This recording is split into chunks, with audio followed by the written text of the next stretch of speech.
Misterios al atardecer ha llegado, una puerta a los enigmas, a los temas más insospechados y a la buena música en Los Andes 99.5 FM para toda Lima Sur y aún más allá. En la conducción, Fernando Chapi Martínez. Sean bienvenidos a Misterios al atardecer. 99.5 Los Andes, Lima Sur, se encuentra con Misterios al atardecer. ¿Qué tal amigos? ¿Cómo están? Muy buenas noches, bienvenidos una vez más a Misterios al atardecer con su amigo Fernando Chapi Martínez a través de los 99.5 de la FM de Radio Los Andes para toda Lima Sur y para mucho más allá. En esta ocasión volvemos a uno de los temas que fue el origen, la razón de ser desde un inicio de este programa, como es el fenómeno OVNI. Y vamos a hablar del fenómeno OVNI en un país vecino, en un país en donde los peruanos somos siempre muy bien recibidos, como es Brasil, concretamente en el estado de Ceará, uno de los estados más lejanos geográficamente respecto a la frontera con Perú. Está al noreste, al lado del Atlántico. Y pues para esto tenemos a un integrante de la ASU. Ustedes recordarán que hemos tenido al doctor Julio César Acosta Navarro en varias ocasiones, tanto en mi canal Misterio Infinito Perú como en Misterios al Atardecer, el programa de radio.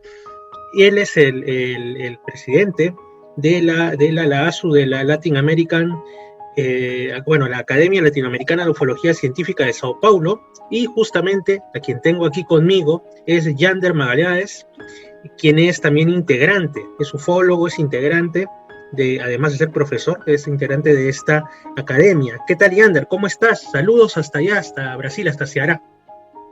Hola amigo, ¿qué tal? Muchas gracias hablar con usted, con sus oyentes. Es un placer, una satisfacción, un regalo para nosotros trabajar con nuestros hermanos, nuestros vecinos, aunque estemos un poco lejanos en espacio geográfico, pero muy próximos en las ideas, en las intenciones y lo interés por los misterios. Así es, Yander.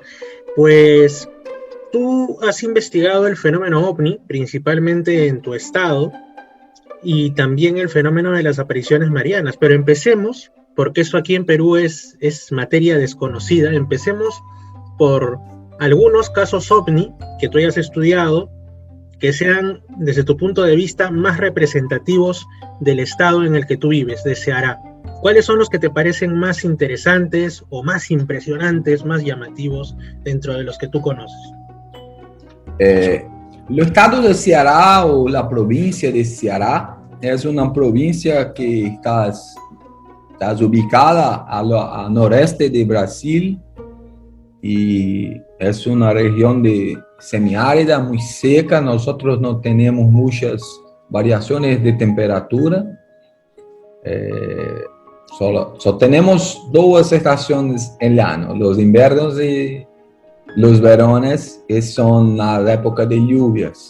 Y es una área muy rica en casuística OVNI. Ceará tiene 8 millones de habitantes y es una área, como se compara al tamaño puede ser comparado al tamaño de países como España, área geográfica.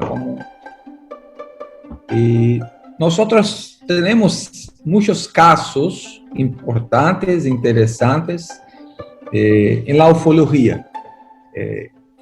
Algunas regiones de Ceará tienen más relatos. Entonces, podríamos decir que la región central del estado, de nuestra provincia, y la región norte, que es donde yo vivo, en la ciudad llamada Sobral.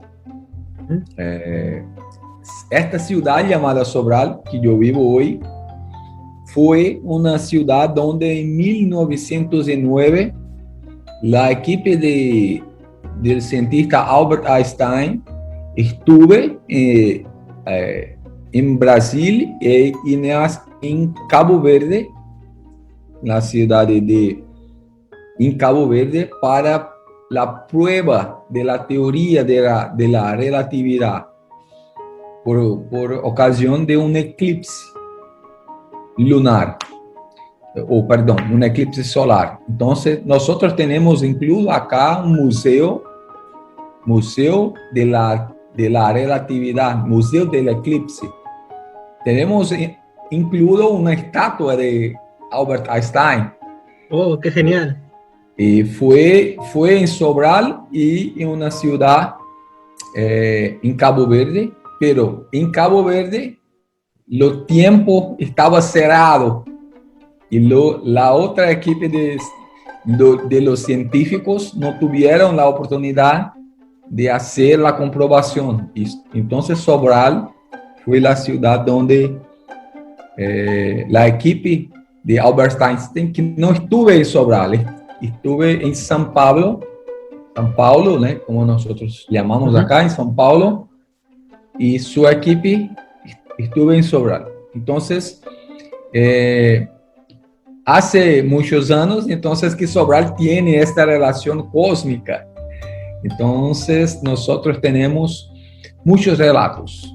La ciudad de Quixadá, que es una otra ciudad, como ha dicho, que está ubicada en la región central de Ceará. Es una ciudad que tiene un relevo, una área geográfica muy interesante por tener muchas formaciones de rocas, formaciones rochosas, y incluso tiene muchas pareidolías. Entonces, tú puedes ver imágenes de animales, de personas en la formación de las rocas. Y hay un rico espacio mineral también por esta área. Entonces, estos dos lugares en Ceará son los que nosotros tenemos los casos más interesantes. Muy bien, Yander. ¿Y por cuál de ellos te gustaría empezar? ¿Por cuál de estos lugares para hacer este recorrido virtual, este recorrido imaginario por los casos, la casuística de Ceará? ¿Por dónde te gustaría empezar? ¿Por cuál de estas zonas? Gustaría de comenzar con usted antes de hablar de cuál ciudad, cuál región tiene más casos y cuáles son los más interesantes. Yo gustaría de hablar un poco de la historia de la ufología, de los estudios de misterios en nuestro estado. Muy bien. Nosotros tenemos una persona que empezó, que es considerado el padre de la ufología científica en Ceará. Es nuestro patriarca, es nuestro maestro. Su nombre es Reginaldo de Ataide. Reginaldo de Ataide es un periodista, o fue, que ahora no está más entre nosotros en lo plano físico, pero Reginaldo de Ataide creó en 1978 el primer grupo de pesquisa de ufología en Ceará. 1978. Entonces, Reginaldo fue un periodista que trabajó por mucho tiempo en jornales, periódicos de Ceará, y tuve una experiencia en una carretera cuando venía en 1977 de una ciudad en la región central, que es justamente la cerca de Quixadá. Venía con un amigo en un jeep, claro, mucho antiguo, 1960, el año del jeep, un carro muy rústico. y era por la noche. Yo tengo incluso entrevista que yo fiz hecho con Reinaldo de Ataíde. Puedo te pasar después el link de SoundCloud, que es un archivo en MP3, un podcast, donde él relata esto, ¿no? Entonces, venía con un amigo por volta de 11 horas de la noche, 23 horas, y en dado momento, lo carro murió, paró de funcionar, como es característica de estos relatos en las carreteras. Entonces, él nos ha dicho para nosotros que entonces el vehículo paró de funcionar, los motores, y el carro naturalmente paró en la carretera. Entonces, nos dice que una luz muy fuerte aproxima-se por alto, una luz que dice que conseguía ver las piedras, las árboles, incluso los animales pequeños, lagartijas, por lo solo, de tan fuerte que era la luz. Y dije que no conseguía abrir mucho, pero en dado momento consiguió ver la forma del objeto, un objeto de la tradicional forma ovoide de los discos, pero no tenía ruido, no hacía ningún barullo. Y luego después el objeto toma altura y some en los cielos. Después el vehículo funciona normalmente, él retorna a la ciudad, y al llegar a la ciudad más próxima, lo dicen que las personas tenían visto unas luces que circulaban.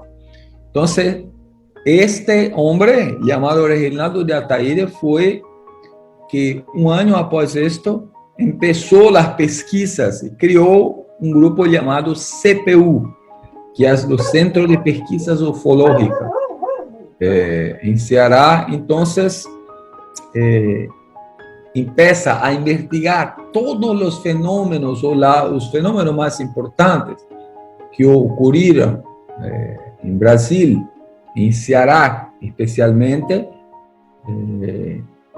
y incluso tiene este libro, y es un libro publicado por Reinaldo, que es ETs, Santos y Demonios en la Tierra del Sol. Que está centrado, me imagino, en casuística de Ceará también. Sí, esto es para nosotros lo santo graal de las pesquisas de ufología en Ceará. Este libro. Santos y demonios en la Tierra del Santos Sol. Y demonios. Ceará es conocida por ser la Tierra del Sol, porque nosotros tenemos sol durante todo el año. Tenemos belas playas, ¿eh?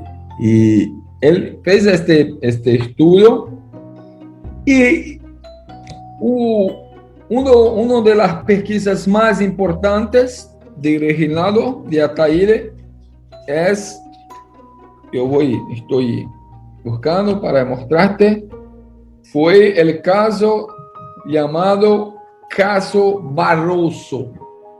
No sé si ya usted o sus pesquisas ya tuvieran acceso. Mira, a este hombre, señor Barroso. Me parece que él quedó en un estado como de coma después de una observación ovni, algo así. Eso me parece haberlo leído hace muchos años en la revista UFO. Sí, en la revista UFO apareció hace muchísimos años. Sí. Él recibió una descarga eléctrica en una carroza, en un carro de animales, de tracción animales. Era un agricultor y recibió una descarga eléctrica Y desde entonces tuve ciertos problemas de salud, como si tuviera una regresión mental y física. Entonces, no sé si es posible ver, pero esta es una imagen de él ya muy próximo de la muerte, pero tuve una regresión mental. Entonces, esqueció de hablar, esqueció de hablar, esqueció de hablar, esqueció de se comunicar con las personas. Su piel estuve como de un niño nuevo y hasta que falleció. Sí, me parece, ahora que voy recordando, creo que en la revista UFO decían, como digo, lo leí hace muchísimos años, que creo que su edad mental terminó siendo la de un niño de 2 años. Sí, si no me equivoco. Y entonces llegó a una situación de no más hablar, no más hacer sus propias necesidades solo. Tenía que una persona ya darle ayuda, entonces. Pero este caso de Barroso fue el caso más emblemático, pero nosotros tuvimos en Quijada muchas apariciones de luces, de aterrizajes jóvenes, marcas en las cosechas, en las plantaciones. Plantaciones. Siempre fue una área de muchos fenómenos. Este caso específicamente de Barroso, porque hay una interacción, pero él solamente ha relatado que vio una luz y recibió una descarga eléctrica, una especie de energía. Pero Reginaldo Ataide tiene en su casa, donde hoy tiene su esposa y hijos, un espacio que es un verdadero museo. No sé si en español se llama museo, ¿no? Museo, claro, un museo.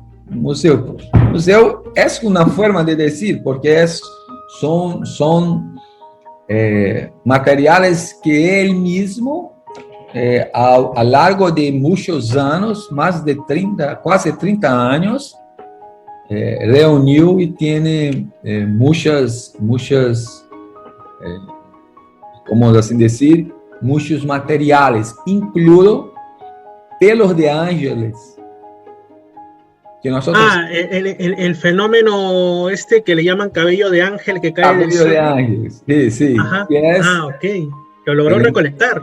Incluso él me mostró para nosotros, estuve en su casa y me mostró que tiene en su casa un reservatorio, un pote, de vidrio, que tiene dentro la sustancia que atribuye ter sido liberada por la decolaje de una espaçonave, captada por un testigo. ¿Y han investigado, han hecho alguna prueba química sobre esos cabellos de ángel, como se les conoce en la ufología? ¿Han logrado saber de qué están hechos? Yo he preguntado a él, pero lo que ha dicho es que no había tenido confianza en personas que lo pidieron. Pero es algo que nosotros pensamos en hablar con su hijo. Él tiene un hijo que nos gusta mucho de esta área de ufología y misterio, pero yo y Helio Loyola, que es un otro pesquisador que fue tan antiguo cuanto Reginaldo, uno de los primeros de las personas a trabajar en pro de la ufología con Reginaldo de Ataide. Helio Loyola es fotógrafo, un ex militar, y ha dicho que nosotros tenemos una misión de visitar el museo y transformar los materiales que tiene Reginaldo de Ataide en un museo. incluso tiene un artefacto que es un metal que lo atribuye que este metal sea de una supuesta nave. Son dos metales también en un pequeño reservatorio de vidrio transparente. Lo veí también. Le ofrecieron dólares, americanos tuvieron en su casa, le ofrecieron dólares, pero Reinaldo fue una persona que no dado mucha importancia para la plata. Claro. Lo importaba más la verdad y los estudios.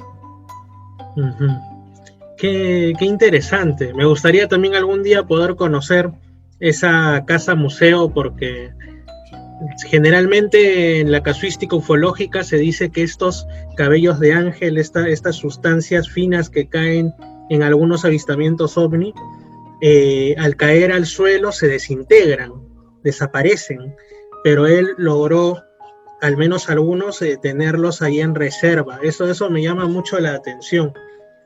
Y una vez que hemos empezado hablando de este pionero, de este patriarca, como bien le has dicho, como fue Reinaldo de Ataí, pasemos a los casos, ¿no? Hemos empezado con el caso Barroso también, pero algún otro caso por ahí, quizá no tan conocido, que tú hayas tenido acceso, que tú hayas investigado. ¿Cuál te gustaría? Sí, por supuesto. El año de 2001, que se llama 2001 en nuestra ciudad, nosotros tenemos nuestro propio caso Roswell en Sorral. Entonces, en este año de 2001, este caso incluso fue relatado. Mira, no sé si consigue leer, pero aquí dice que un extraño ser fue capturado en el interior de Ceará. Este interior de Ceará es el caso de Sobral. Este caso está aquí, relatado en este libro. Entonces, ¿qué fue este caso del ser? En los días... En el inicio de agosto, del mes de agosto, en Brasil, en Sobral, Ceará, algunas personas relataron el aparecimiento de luces en los cielos, fenómenos extraños, unas personas relataron. En los días 12 de agosto de este mismo año,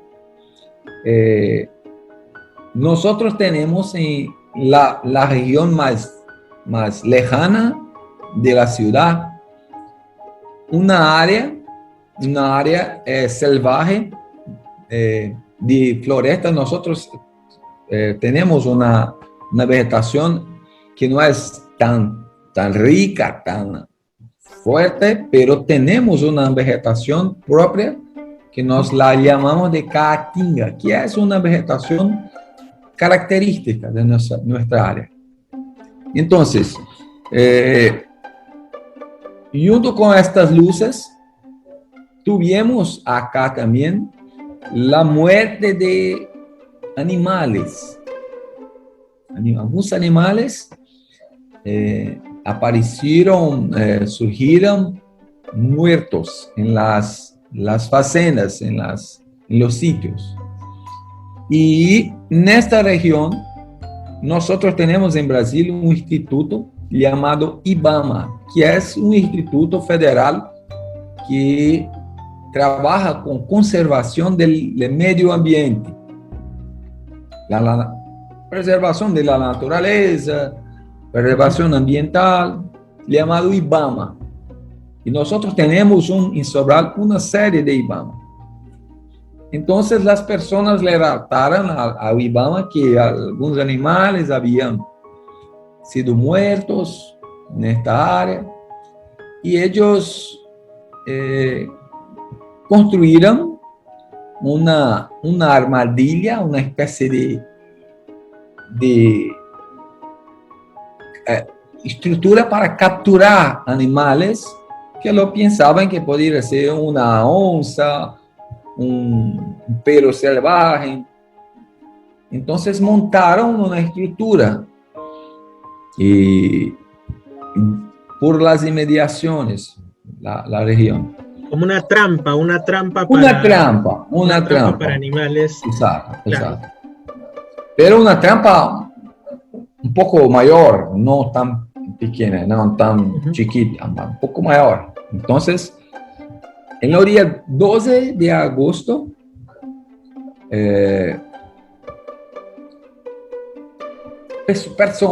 personas populares, personas del pueblo que vivían en esta región,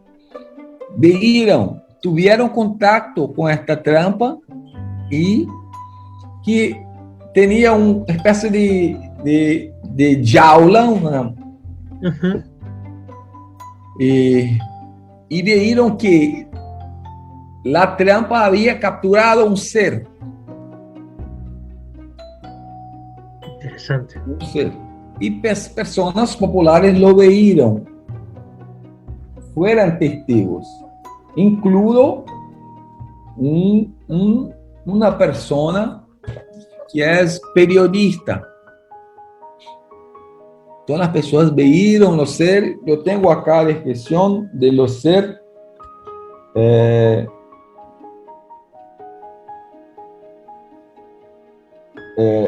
Perdón, estoy procurando. ¿Qué lo dice? Los testigos dijeron, el ser tenía aproximadamente 1,30 m de altura. 1,30 m. Con la cabeza grande, casi cuadrada. Los ojos no se mexían, no tenía movimiento, eran grandes, negros y como si agudos, puxados para cima, pontiagudos. Poseía algo muy fino no lugar de los brazos. Sus brazos eran muy finos. Delgados, finos. Muy delgados. Y no tenía manos. Tenía una especie de proyección de garras al final de su brazo. Un brazo delgado, comprido, con una especie de una garra única.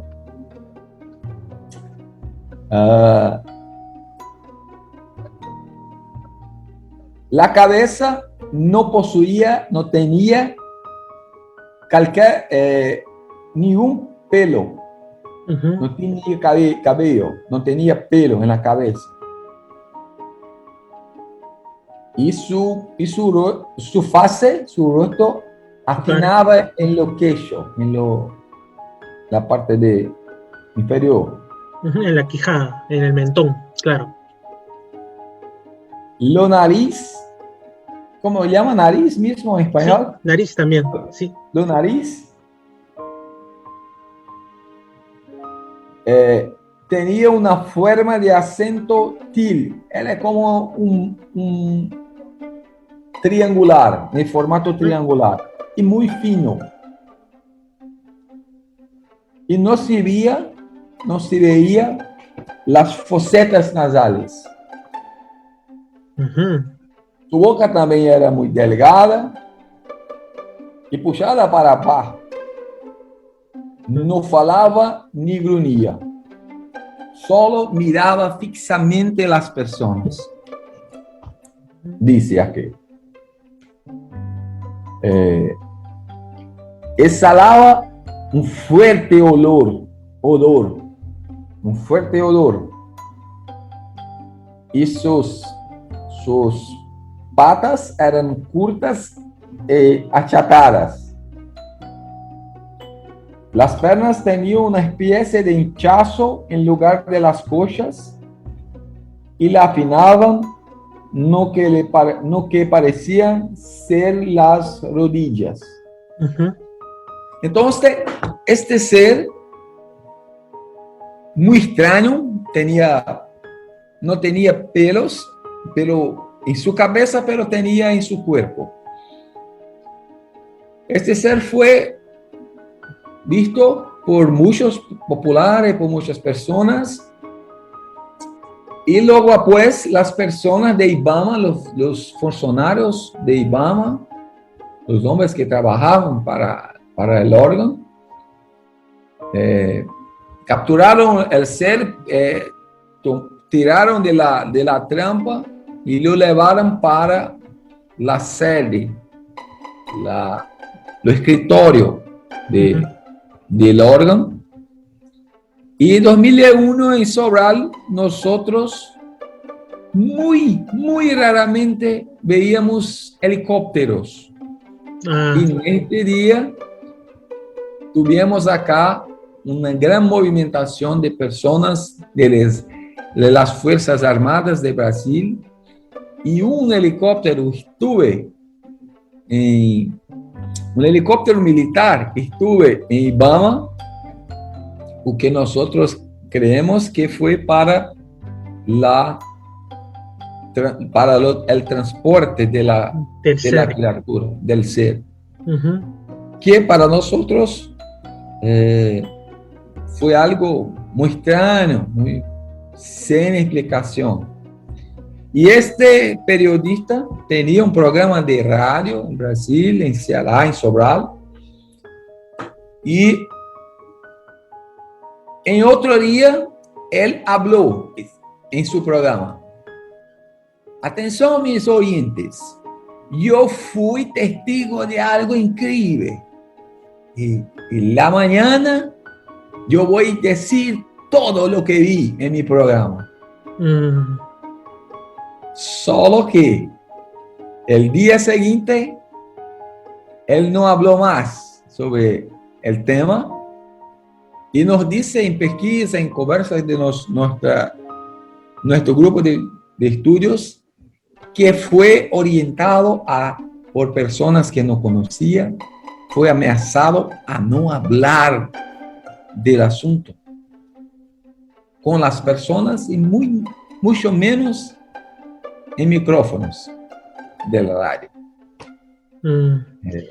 Es algo que es muy común en este tipo de casos, ¿no? Las amenazas, ya sean de autoridades o de personas que no se sabe de dónde vienen, pero intimidan a los testigos. Intimidan. Sí. Y él,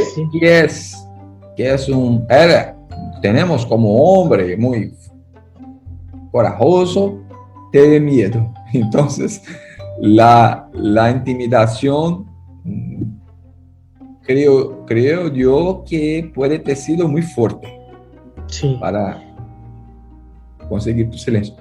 Incluso no habla, nosotros ya tentamos más de una vez, y él dice que no habla más con nosotros, ni sobre este asunto.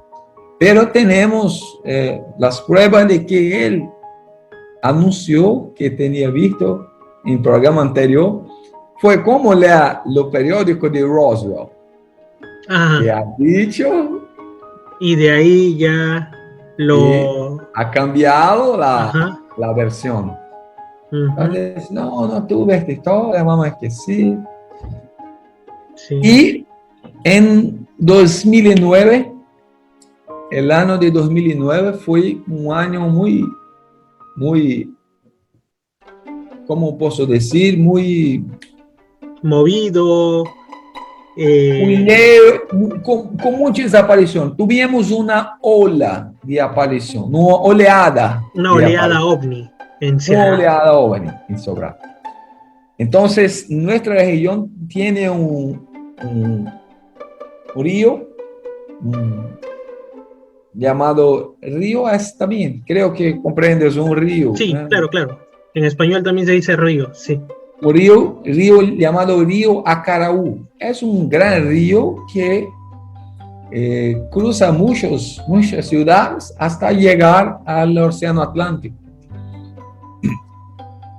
Y este río, ¿por qué lo destaco? Porque año de 2009 nosotros tuvimos muchos relatos de personas que veían luces, de personas que venían en sus motocicletas y eran perseguidas por luces, muchas de ellas que emitían un calor, ¿no? Tuvimos relatos de personas que se llogaron para los matos fuera de las carreteras para se esconder de las nubes, pero fueron muchas, más creo que de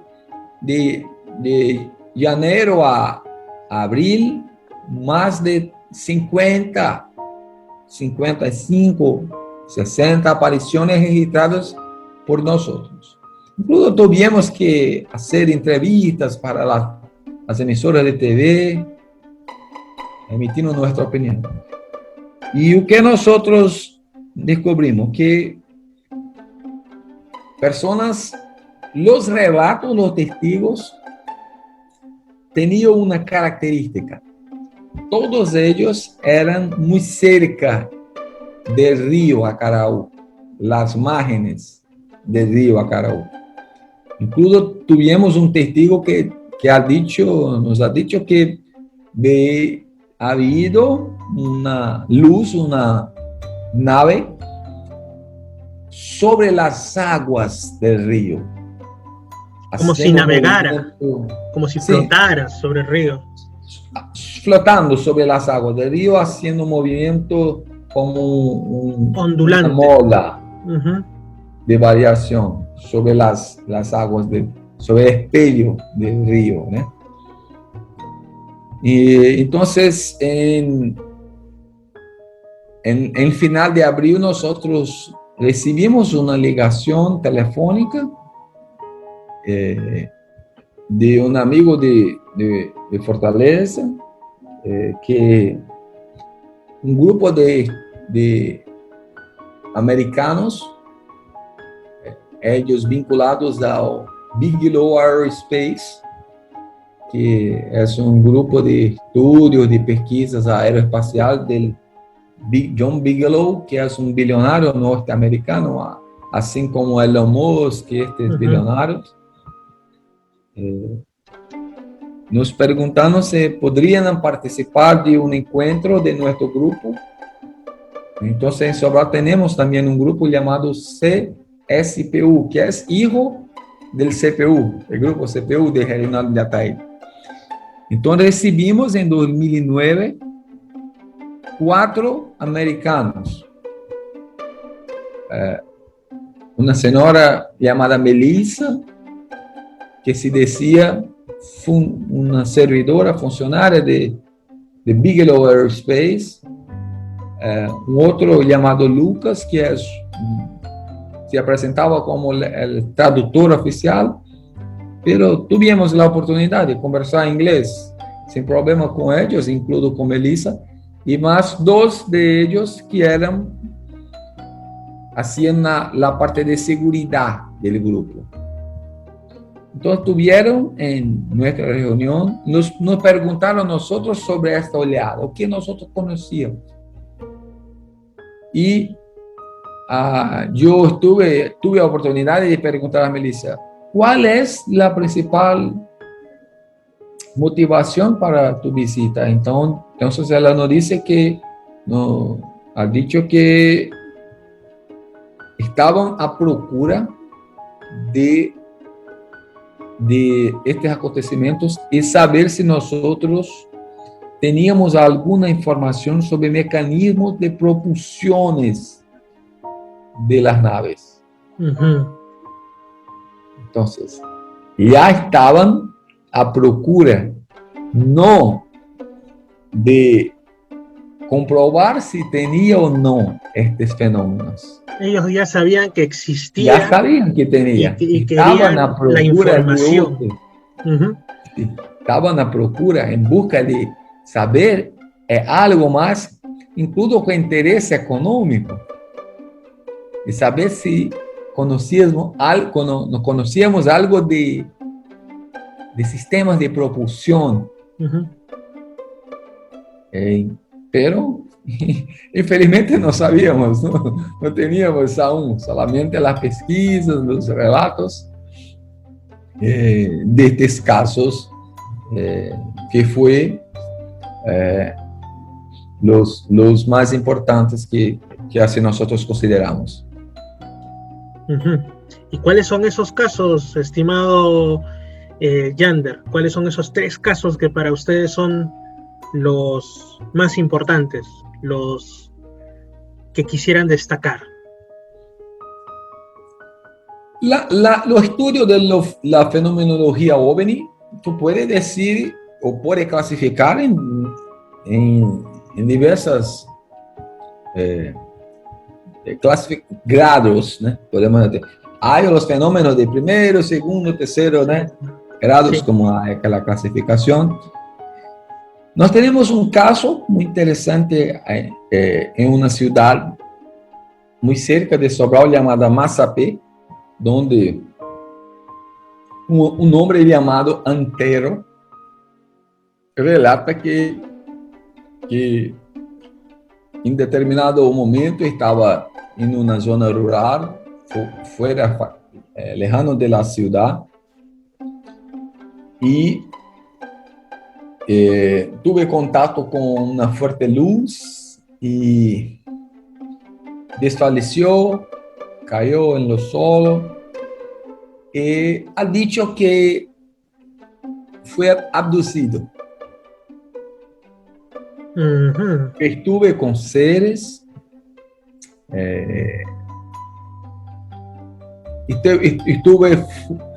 las personas no han visto por más de 12 horas.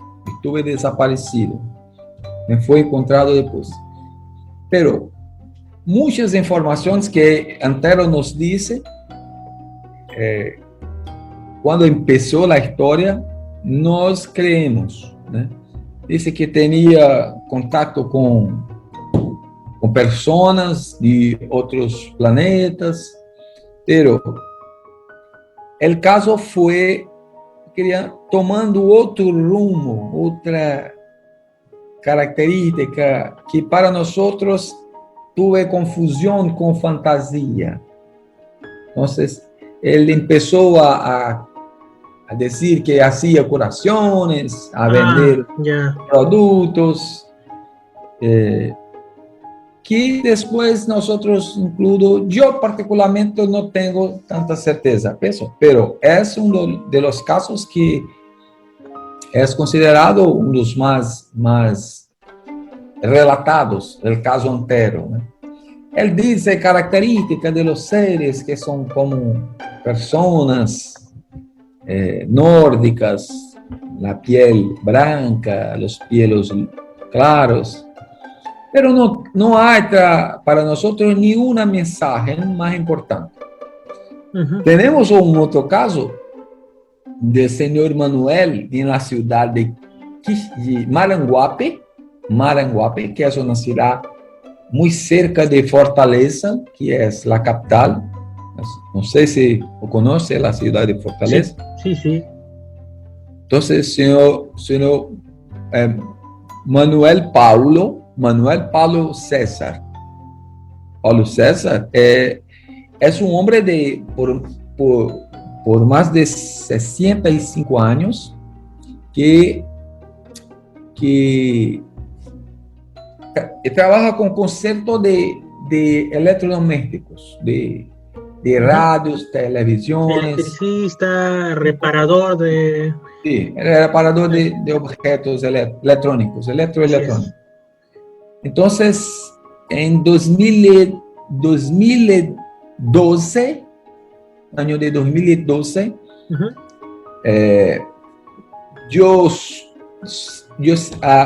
una persona me ha dicho que incluso ha salido una reportaje en nuestro periódico de Ceará, de este caso de él. Entonces yo personalmente estuve con él conversamos, hablamos del caso. Entonces, ¿o qué es su caso? Interesante. Nos ha dicho algo que estaba en su oficina a trabajar con concepto de los equipamientos